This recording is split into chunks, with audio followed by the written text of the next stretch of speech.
Hi friends, welcome to our channel. இன்னைக்கு 2 kilo biryani ரொம்ப ஈஸியான மெத்தட்ல நான் எப்படி செய்றேங்கறத உங்களுக்கு ஷேர் பண்ண போறேன். வாங்க இப்போ வீடியோக்குள்ள போலாம்.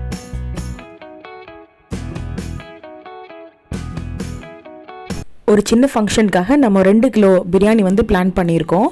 ஸோ அதுக்கு தக்கன பாத்திரம் நான் எடுத்துக்கிட்டேன். இதுக்கு 1/4 லிட்டர் கடலை எண்ணெயோ இல்லை ஆயிலோ போட்டுக்கோங்க. ஒரு 100 ml நெய் போட்டுக்கலாம். நெய் இன்னும் அதிகமாக வேணாலும் ஊற்றிக்கலாம். இப்போ இதுக்கு தேவையான மசாலா ஐட்டம் எல்லாம் எடுத்து வச்சுக்கோங்க.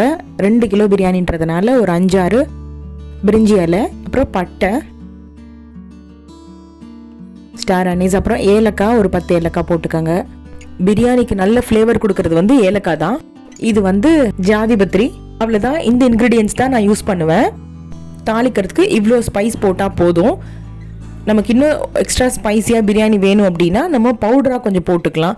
இதே நீங்கள் வறுத்து பவுடராக வச்சுக்கலாம். அப்படி இல்லைன்னா கரம் மசாலா பொடி கூட நம்ம இடையில போட்டுக்கலாம். பிரியாணி இன்னும் கூட ஸ்பைஸியாக இருக்கும். ஸ்பைஸில் நல்ல வாசனை வந்த பிறகு நான் பெரிய வெங்காயம் 3/4 கிலோ வெட்டி வச்சுருக்கேன். நீள்வாட்டத்தில் வெட்டியிருக்கேன். இதுக்கு எவ்வளோ பெரிய வெங்காயம் போட்டாலும் நல்லாயிருக்கும். முக்கியமாக நல்ல ப்ரௌனாக வெங்காயம் மாறின பிறகு இஞ்சி பூண்டு பேஸ்ட்டு போட்டுக்கோங்க. நான் இஞ்சி பூண்டு பேஸ்ட்டு பார்த்தீங்கன்னா பூண்டு 400 கிராமும் இஞ்சி 400 கிராமும் சேர்த்து நான் பேஸ்ட் பண்ணி வச்சுருக்கேன். இன்னும் ஸ்பைஸியாக வேணுன்றவங்க நீங்கள் 500 கிராம்ஸ் கூட எடுத்துக்கலாம். வெங்காயம் ஈஸியாக வதங்கணும்னு சொல்லிட்டு உப்பு போடுவாங்க. பட் இந்த ஸ்டேஜில் போடக்கூடாது. ஏன்னா பிரியாணி நல்லா அடிப்பிடிச்சிடும். நல்ல வெங்காயம் ப்ரௌன் ஆன பிறகு தான் நம்ம இஞ்சி பூண்டு பேஸ்ட் போடணும். இஞ்சி பூண்டு பேஸ்ட்டும் நல்லாவே வாசனை, பச்சை வாசனை போகிற அளவுக்கு நம்ம வதக்கி விட்டாதான் பிரியாணி நல்லா சூப்பராக வாசனையாக இருக்கும். அவசரப்பட்டு பச்சை வாசனை போகிறதுக்குள்ளே நம்ம தண்ணி எதுவும் ஊற்றிடக்கூடாது. ஒவ்வொரு பொருளுமே நல்லா வதங்கின பிறகு தான் அடுத்த பொருளை ஆட் பண்ணணும். இப்போ காரத்துக்கு தகுந்த மாதிரி பச்சை மிளகாய் போட்டுக்கோங்க. நான் மிளகாய் பொடி அதிகமாக போட போகிறேன். அதனால் பச்சை மிளகாய் ஒரு 5-6 பச்சை மிளகாய் போட்டிருக்கேன். நான் பச்சை மிளகாயை முழுசாக தான் போட்டிருக்கேன். அதாவது ஸ்லிட் பண்ண கிடையாது. ஏன்னா அதோட விதை வெளியில் வரக்கூடாதுன்னு சொல்லி நான் முழுசாக தான் போட்டிருக்கேன். இன்னொன்று, சாப்பிடும்போது பச்சை மிளகாயை அப்படியே நம்ம எடுத்து வச்சிடலாம். சிக்கன் பிரியாணிக்கு பார்த்தீங்க அப்படின்னா தக்காளி பழம் நிறைய போடக்கூடாது. அப்புறம் புளிப்பாயிடும், தக்காளி சாதம் மாதிரி ஆகிடும். அதனால நான் ஒரு 2 தக்காளி தான் போட்டிருக்கேன். 2 கிலோ பிரியாணி செய்ய போகிறதுக்கு பெரிய சைஸில் 2 தக்காளி போட்டிருக்கேன். தக்காளியும் நல்லா வதங்கின பிறகு காஷ்மீரி சில்லி பவுடர் நல்ல ஒரு குழிக்கரண்டி அளவு போட்டிருக்கேன். இது ரொழுக்க காரம் இருக்காது. இப்போ ஆர்டினரி மிளகாய் பொடி காரத்துக்காக அதே குழிக்கரண்டி ஒரு கரண்டி ஃபுல்லாக போட்டிருக்கேன். எண்ணெயில் கொஞ்சம் பொடியை வதக்கி விட்ட பிறகு அதுக்கப்புறமா நீங்கள் வெட்டி க்ளீன் பண்ணி வச்சிருக்க சிக்கன் ஆட் பண்ணிக்கோங்க. நம்ம எல்லாருக்கும் தெரியும் பிரியாணிக்கு கொஞ்சம் பெரிய பீஸாக தான் போடணும். இப்போ 2 கிலோ பிரியாணிக்கு மினிமம் 2 கிலோ போட்டால் டேஸ்ட்டாக இருக்கும். அதை விட அதிகமாகவும் போடலாம். பட் அதை விட கம்மியாக போட்டிங்க அப்படின்னா அந்த அளவுக்கு டேஸ்ட்டாக இருக்காது. பிரியாணி நல்லா இருக்கணும் அப்படின்னா அதுக்கு சமமான நம்ம அரிசிக்கு எவ்வளோ எடுத்துருக்கோமோ அதே அளவு சிக்கன் பீஸும் நம்ம போட்டுக்கிட்டா நல்லாயிருக்கும். நான் 2 கிலோ அரிசிக்கு 2 கிலோ சிக்கன் எக்ஸாக்டாக போட்டிருக்கேன். அதே மாதிரி போன் பீசஸாக இருந்தால் இன்னும் நல்லாயிருக்கும். இப்போ சிக்கன் நல்லா வதக்கி விடுங்க கொஞ்சம் நேரம். நான் ஆல்ரெடி சொன்ன மாதிரி இன்னும் ஸ்பைஸியாக இருக்கணும் அப்படின்னா நம்ம கரம் மசாலா பவுடர் போட்டுக்கலாம். இன்கேஸ் நம்ம வீட்டில் அரைச்சாலும் சூப்பராக இருக்கும். அப்படி இல்லைன்னா கடையில் விற்கிற கரம் மசாலா கூட நம்ம ஆட் பண்ணிக்கலாம். எல்லாமே நல்லா ஒரு தடவை எண்ணெயிலே வதக்கி விட்டுடுங்க. நம்ம போட்டிருக்க பவுடர்ஸ் எல்லாத்தையும் நம்ம தண்ணியில் டைரெக்டாக ஆட் பண்ணுறதை விட இந்த மாதிரி எண்ணெயில் போட்டு ஒரு வதக்கிட்டு அதுக்கப்புறமா தண்ணி ஊற்றணும் அப்படின்னா அதோட ஃப்ளேவர் ரொம்ப நல்லாயிருக்கும்.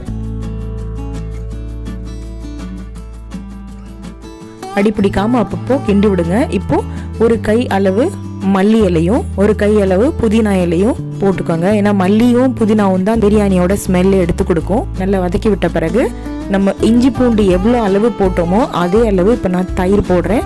அதாவது 400 ml போட்டிருக்கேன் நான் தயிர் தான் நல்ல அந்த சாஃப்ட்னஸ் கொடுக்கும் சிக்கனுக்கு.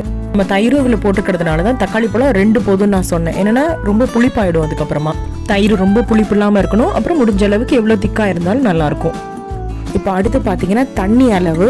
நான் போட போகிற அரிசி பார்த்தீங்கன்னா துளசி பச்சைன்னு சொல்லுவாங்க. எக்ஸ்க்ளூசிவாக பிரியாணிக்கு வந்திருக்கு. ரொம்ப நல்லாவும் இருக்குது. 1:2 தான் நான் வச்சுருக்கேன் தண்ணி. அதாவது 1 டம்ளர் அரிசிக்கு 2 டம்ளர் தண்ணி விதமாக நான் அளவு எடுத்து வச்சுருக்கேன். நல்ல தண்ணியை நான் சமையல் பண்ணும்போதே சைடில் அளந்து கொதிக்க வச்சுட்டேன். ஸோ கொஞ்சம் குக்கிங் ப்ராசஸ் கொஞ்சம் சீக்கிரமாக நடக்கும். ஸோ இப்போ அரிசியை நல்லா வடிச்சிட்டு தண்ணி இல்லாத அளவுக்கு போட்டுக்கோங்க. ஏன்னா நம்ம தண்ணி கரெக்டாக மெஷர் பண்ணி வச்சுருக்கோம். இன்னொன்று, அரிசி ஃபஸ்ட்டே கழுவி ஊற வச்சுருங்க.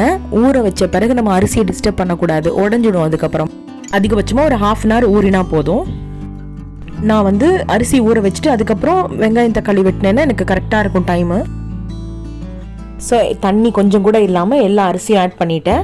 நீங்கள் ஊற வச்ச தண்ணியோடு சேர்த்து அரிசியை போட்டிங்க அப்படின்னா அப்புறம் நமக்கு குழையறதுக்கு சான்ஸ் இருக்குது.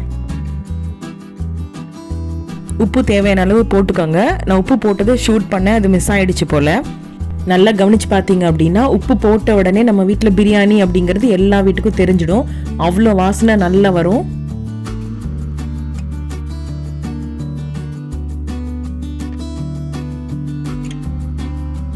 கரண்டி இப்படி திருப்பி வச்சு கிண்டினோம் அப்படின்னா அடிப்பிடிச்சது கூட நம்ம எடுத்து விட்டுறலாம்.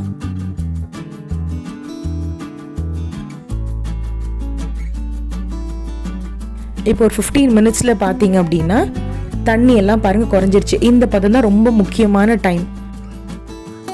நம்ம தொட்டு பார்த்தோம் அப்படின்னா அரிசி ஹாஃப் குக் இல்லைன்னா முக்கால்வாசி குக் ஆகிருந்திருக்கும். இந்த ஸ்டேஜில் எந்த அரிசியாக இருந்தாலும் தண்ணி எல்லாம் இஞ்சின பிறகு இந்த பதத்தில் தான் நம்ம எடுத்து தோசைக்கல்ல வச்சுட்டா போகிறோம். நான் என்ன பண்ணுவேன், இந்த டைமில் ஒரு 2-3 ஸ்பூன் அவங்கவுங்களுக்கு தேவையான அளவு நெய் போட்டுக்கோங்க. இன்பிட்வீன் கேப்பில் தோசைக்கல் வந்து நம்ம சூடு பண்ணி வச்சிடணும். சிம்லேயே சூடு பண்ணி வச்சு ரெடியாக இருக்கணும். இந்த டைமில் நான் ஒரு 10 மினிட்ஸ்க்கு முன்னாடியே தோசைக்கல் வந்து சூடு பண்ணி வச்சுட்டேன். இப்போ அடுப்பை சிம்மில் வச்சுட்டு நம்ம பிரியாணி பாத்திரத்தை எடுத்து வச்சிடலாம். அது மேலே பிரியாணி பாத்திரத்துக்கு மேலே ஒரு பெரிய பாத்திரத்தில் தண்ணி பிடிச்சி வச்சுடுங்க. இப்போ 10 மினிட்ஸ் அந்த தோசைக்கல் வந்து அடுப்பு எரியட்டும். அதுக்கப்புறம் ஆஃப் பண்ணிவிடுங்க. ஸ்லோ ஃப்ளேம்லேயே வந்து 10 மினிட்ஸ் எரியட்டும் அடுப்பு. அதுக்கப்புறம் அடுப்பு ஆஃப் பண்ணிவிட்டு ஆஃப்டர் 20 மினிட்ஸ்க்கு அப்புறம் நீங்கள் தட்டை எடுத்து ஓப்பன் பண்ணி பாருங்கள். நல்ல குக் ஆகிருக்கும். அரிசி பார்த்தீங்கன்னா நீங்கள் மூடி வைக்கும்போது ஹாஃப் குக் இல்லை முக்கால் தான் வெந்திருக்கும். இப்போது நல்லாவே குக் ஆகிருக்கும் பாருங்கள். அவ்வளோதான் பிரியாணி ரெடி. நம்ம எவ்வளோதான் பிரியாணி எவ்வளோ சீக்கிரமாக செஞ்சுருந்தா கூட அதுக்கு அந்த ரெஸ்டிங் டைம் நம்ம மினிமம் ஒரு 1/2 அன் ஹவராவது கொடுத்தா தான் செட்டில் ஆகும். அந்த பதம் கரெக்டாக இருக்கும். இந்த டைமில் நம்ம 2 ஸ்பூன் நெய் ஊற்றி இதை உடச்சி விட்டோம் அப்படின்னா இன்னும் சூப்பராக இருக்கும்.